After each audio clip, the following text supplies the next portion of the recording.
Hello friends, Namaskaram. Myself is Dr. Jinesh Soni. In today's class, I will discuss the various parameters to contest the application as per section 143A of the NI Act.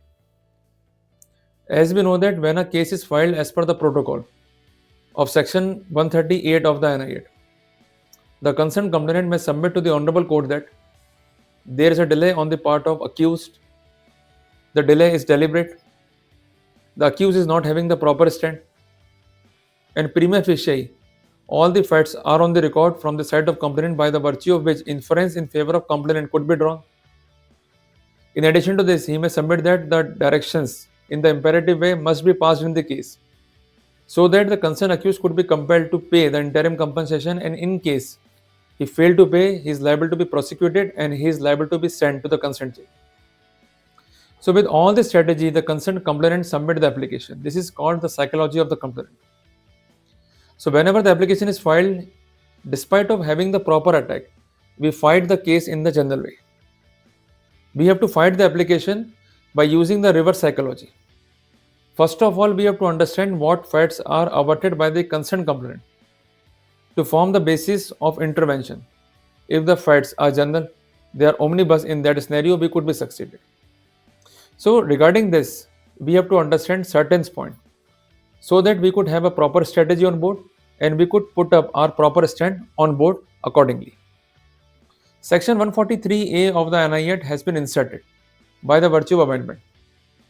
So basically the purpose was that in case the concerned complainant is inter alia suffered by the delay which is caused by the concerned accused in undue way, and apart from that the concerned accused is not having the effective defense to contest his case.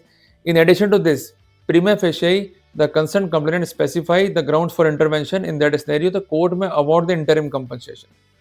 So the bases are that we are going to conclude delay in the proceeding, non-proper disclosure of defense, and apart from that, a good case put up by complainant for interference. So in that scenario, he could request to the Honorable Court to make the intervention, and if such grounds are on the record, the court will intervene. But it doesn't mean that in every case the court will intervene. There are certain checks. The first check is that the provisions are not mandatory. The provisions are discretionary.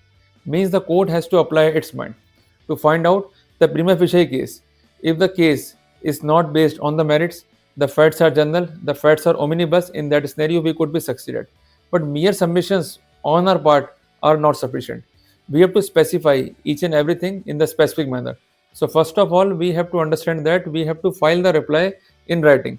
Do not make the oral submissions, because if the oral submissions are submitted, in case they are not considered, and while making the revision, if you try to convince the Honorable Court, in that scenario you could not be succeeded. So if the facts are on the record and the facts are arranged in the proper way and facts are duly supported by defense mechanism, in that scenario the chance to get success will be on the dominant side. So first of all, we have to make the proper reply of the application as per section 143A of the NI Act. In the reply, we have to specify that all the facts submitted by the concerned complainant are general, omnibus, and without any basis. Means are not supported with any supporting evidences. So basically, we have to submit that the case is totally concocted, there is no merit in the case. So basically, we have to specify that the concerned complainant totally failed to specify the prima facie element for the intervention.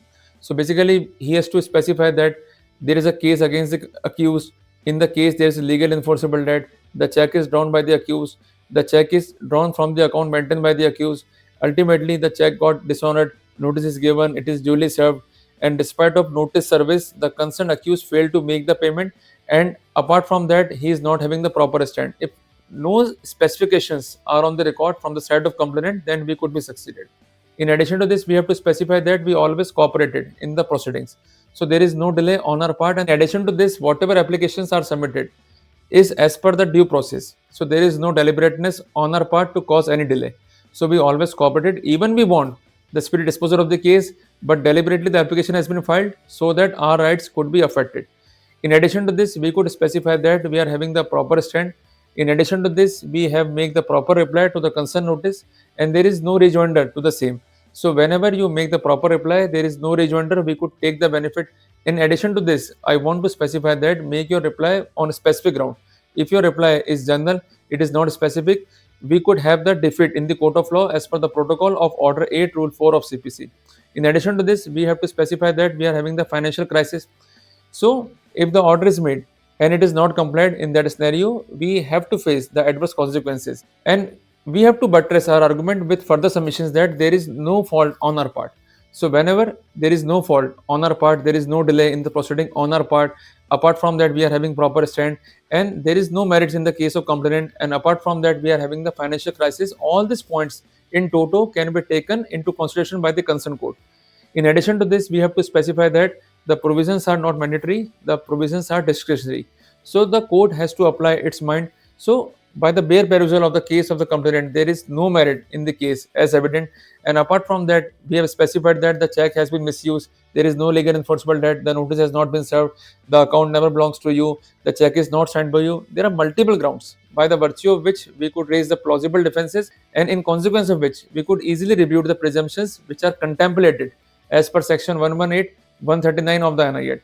So if your defense found to be plausible, in that scenario, the court will intervene on your part and court may refuse to grant the interim remedy. So all these points are required to be kept by us in our mind while contesting the application of section 143A of the NI Act. See you in the next video. Till then, Jai Hind, Jai Bharat.